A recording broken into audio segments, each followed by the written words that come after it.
해부 생리도 배우고요. 그다음에 동물 질병, 그리고 내과학, 외과학 이런 모든 것들을 총망라하는데 미용과 보건이 좀 이렇게 적절하게 섞여 있다라는 느낌을 좀 받고 거기에 훈련까지 섞여 있습니다. 거기에 훈련까지 네. 그렇죠. 네.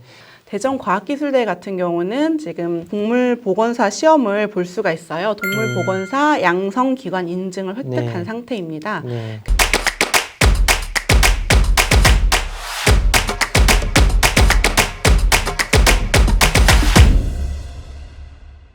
대전과학기술대학교에 대한 모든 궁금증을 해결해주는 DST가 알려줄게 시간이 다시 돌아왔습니다.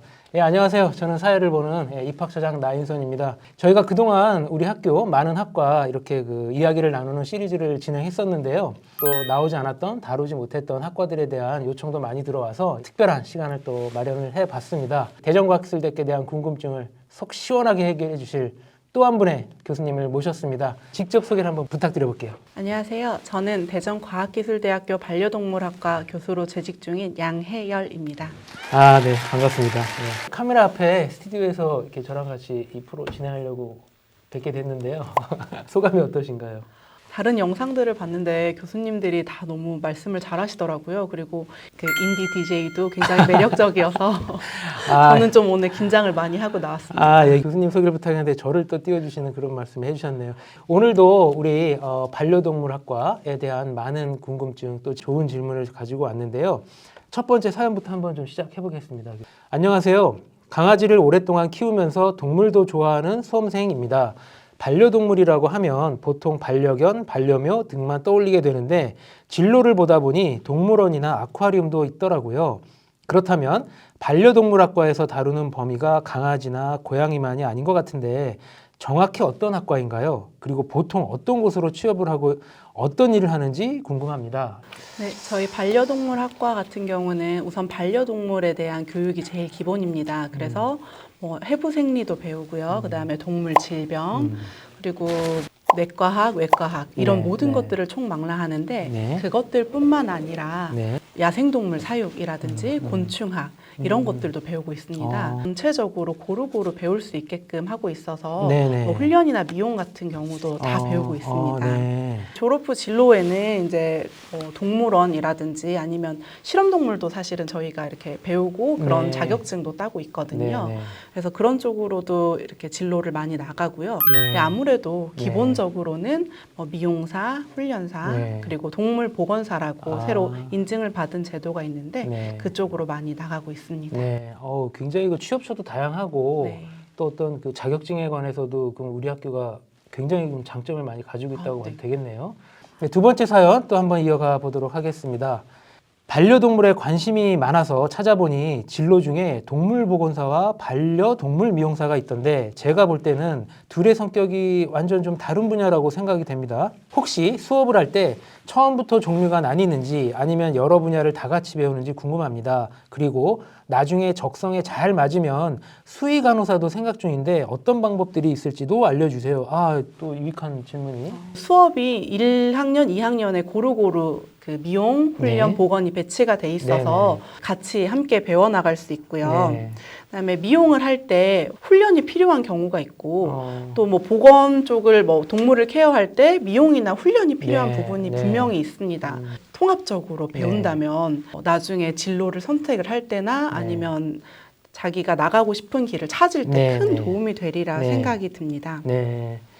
그리고 마지막에 이제 수의 간호사라는 단어는 이제 쓰지 않고 있고요. 저희는 수의 간호사라는 말 대신 동물 보건사를 쓰고 있습니다. 대전과학기술대 같은 경우는 지금 동물보건사 시험을 볼 수가 있어요. 동물보건사 양성기관 인증을 획득한 상태입니다.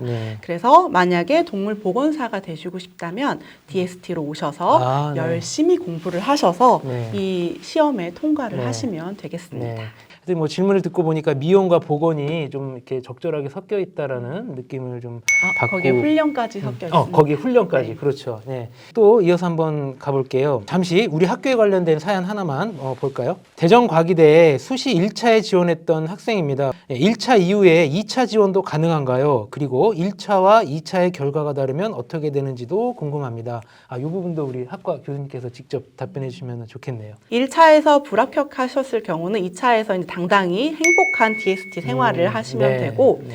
1차에서 합격을 하셨을 경우에도 마찬가지로 네. 행복하게 함께 학교를 다니면 되겠고 1차, 2차 둘 다 합격을 하셨을 경우 1차 전화를 받은 후 2차에서 당당하게 저 1차에 합격했습니다 라고 말씀해 주시면 되겠습니다. 네, 지금 중요한 포인트를 말씀해 주셨고요.